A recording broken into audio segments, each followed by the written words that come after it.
Alright, YouTube, welcome back to the Sideline Report, and today we're going to start a new series I'm going to call This Week in the NBA. With the NBA season being so long and so many games throughout the week, it's kind of difficult to do weekly predictions, so what I'm going to do is at the end of every week, I'm going to recap a couple of things that happened throughout the week in basketball. And what better place to start than the rebirth of Derrick Rose against the Jazz on Wednesday, the 31st. 50 points, 6 assists, 4 rebounds, and a game-winning block to beat the Utah Jazz. This was absolutely sensational to see Derrick Rose basically return to prime form for one night. Everybody's kind of hammered it home. Everyone's talked about it since then. What I was most impressed with was his ability to finish acrobatically at the rim. He's always had a good layup package finishing around people, but this time he looked explosive. He looked like he was changing his shot mid-air. He was coming off the ball. He just looked vintage, like 2011 Rose. He also shot 58% from 3, which is just ridiculous for his career. He's not known as an outside shooter whatsoever. And he didn't really shoot that many free throws. He shot 11 and made 8 of them, so it wasn't like he was James Harden it the entire time where he scored 20 points at the free throw line. And we got to see his ball handling on full display. One of the more underrated aspects of his early game, everyone talked about his athleticism, his ability to finish at the rim, his ability to dunk on everybody. But when he was young and he was leading the Bulls, his ball handling was some of the tops in the league. It may not have been quite as flashy as Kyrie Irving's or Chris Paul's, but his ability to dribble through traffic and avoid getting the ball stolen was absolutely fantastic. And we saw a lot of that against the Jazz, who are one of the best defensive teams in the league. He was shimmying around Jay Crowder, dribbling through Rudy Gobert, dodging Joe Ingles. It was an absolute treat to watch him with the ball in his hands. And to end the fairy tale night, you see that hustle and that drive to win that he used to show all the time too when he gets that game-winning block at the end. He's a pretty good defender, but being a smaller guy, he was never really a lockdown defender. So seeing the hustle on defense like we used to see in his MVP year, this was absolutely awesome to watch. I know everyone's talked about it, but I had to put in my 2 cents as well. And next, we're going to look at a guy who I think could be similar to the next Derrick Rose, De'Aaron Fox.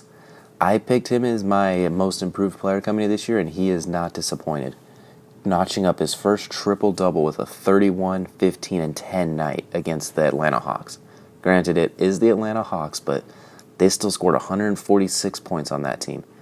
And he looks so good. He's averaging just about 8 assists a game, which is right around where you want him. Points per game, I'd like to see him get a little closer to 20 by the end of the year, but it's a long season for that, and I think he's still figuring out his jump shot, but no one gets to the rim better than he does right now. It's absolutely amazing to watch. And Buddy Hield's looked really good for them as well. Marvin Bagley's going to get better. I think that'll open up some lanes for him. They had a little slow start to the year, but they've pulled off 5 in a row, and they're right behind Golden State in the Pacific standings.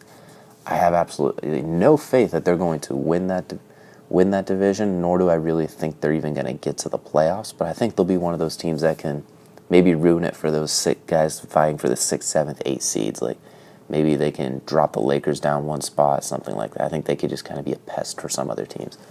And it's great to see De'Aaron Fox starting to come alive because last year's rookie season was a little disappointing. And speaking of the Lakers, we have to talk about the Lakers. It's something that happens every week. They've had a really raggedy, rough start to the season at 4-5. But they have pulled off 2 in a row, even though they nearly gave them away in the 4th quarter. The Mavericks game was a little something to be worried about because they had such a huge lead against a team they're vastly better than, and they let them climb right back into it. They need to find a way to, when they have a big lead, they need to just put it out of range and hold on.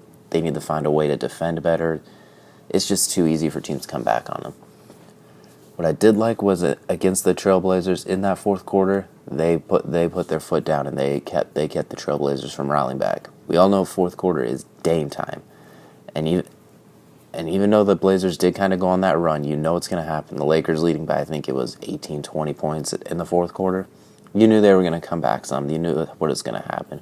But when push came to shove, they had a strong run at the end of the game of their own to hold them off. LeBron in this game looked like the LeBron I think we need to see the rest of the season. The score first, I'm going to get mine, LeBron. I want to see him average. He needs to not be as much of a playmaker this year because of the team he's on. He needs to be the score first guy. Instead of driving the kick, he needs to drive to score. I want to see him average. He can easily average 30, 31 points a game if he just looks to shoot more often instead of being a playmaker. When he's a playmaker, he tends to hold the ball and stop movement. And then he doesn't really pass unless it's a surefire assist or a wide open shot. He doesn't really, they don't move the ball with him playing the point forward, quote unquote. They need, it's kind of like he just runs the show. It's iso ball until he finds somebody open. They need to have him play off ball, cuts to the basket, back cuts, pin downs, pick and rolls, different things like that. Let guys like Lonzo and Rondo run the show a little bit. Brandon Ingram could play a little point to get his shot. Kuzma could play off the ball with him as well. And if the rumors are true and they do add Tyson Chandler, I love that pickup for him. Because JaVale McGee is their only center. The next option in line is either Kuzma or LeBron, and neither one of them is a center.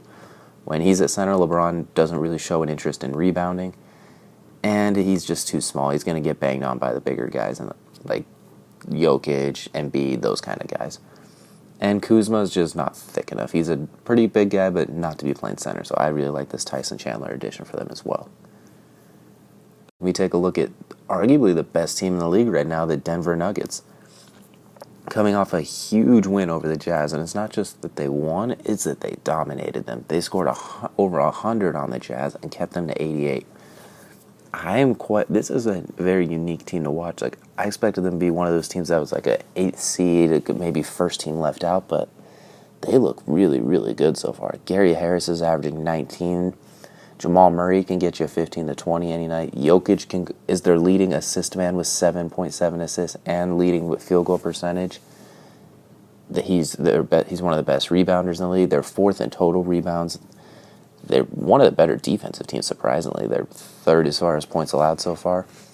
They could just beat you in a variety of ways. Mason Plumlee, it's a crazy team. I didn't expect to see this. I don't know if they're necessarily a title contender, but they could be like last year's Utah Jazz, where they were a 4th seed that nobody really stuck out like, oh, this is a team to be reckoned with. Maybe win a series.